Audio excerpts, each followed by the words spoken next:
नमस्कार, मेरा नाम अभिषेक तिवारी है। आप लाइव बिहार देख रहे हैं।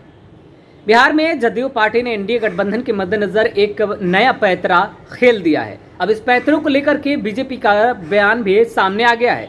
दरअसल पहले आप जान लीजिए कि आखिरकार एनडीए गठबंधन में जदयू ने क्या नई चाल चली है। दरअसल जदयू पार्टी के वरिष्ठ नेताओं की एक प्रस्ताव है जिसको लेकर अब बीजेपी की चुनौती बढ़ती हुई नजर आ रही है। दरअसल जदयू पार्टी के शीर्ष नेताओं का यह मानना है कि एनडीए गठबंधन दल में एक कोऑर्डिनेशन कमेटी बनाई जाए जिसके अंतर्गत एनडीए गठबंधन की रणनीति को तय किया जाएगा। यानी एनडीए गठबंधन की रणनीति उसी कोऑर्डिनेशन कमेटी के अंतर्गत बनाई जाएगी।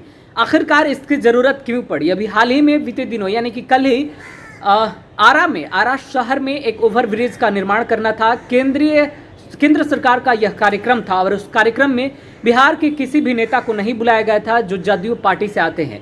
यहां तक कि बिहार के मुख्यमंत्री को भी नहीं बुलाया गया था, जबकि बिहार के उप मुख्यमंत्री तारकिशोर प्रसाद के साथ रेणु देवी के साथ साथ बिहार में पथ निर्माण मंत्री यानी कि नितिन नवीन तक को न्योता भेज दिया गया था, लेकिन किसी भी प्रकार के किसी भी जदयू के नेताओं को बुलावा नहीं भेजा गया था। यहां तक कि जदयू के जिला अध्यक्ष तक को भी न्योता नहीं मिला था।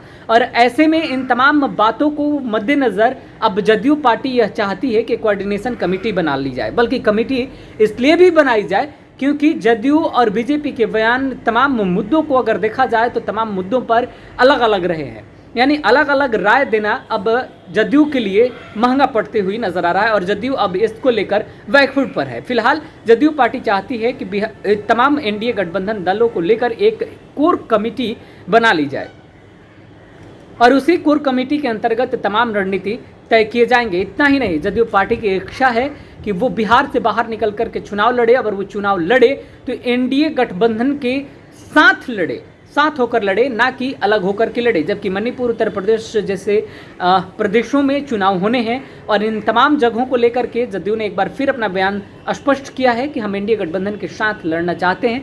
इसके लिए बीजेपी को प्रस्ताव भी भेज दिया गया है।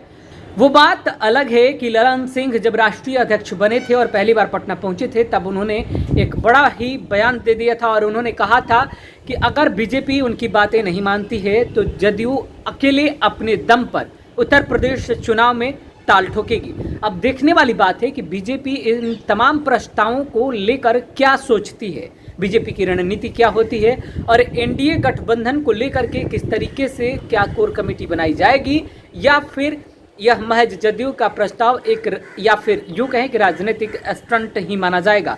क्योंकि जदयू पार्टी की तरफ से खुद मुख्यमंत्री नीतीश कुमार जातिगत जनगणना को लेकर लगातार मुखर होकर बोल रहे हैं, जबकि बीजेपी जातिगत जनगणना करवाने से पीछे हट रही है और बीजेपी ने साफ साफ जातिगत जनगणना कराने से इनकार भी कर दिया है। लेकिन जातिगत जनगणना की मांग को लेकर सीएम नीतीश कुमार प्रधानमंत्री मोदी तक को जाकर मुलाकात कर चुके हैं।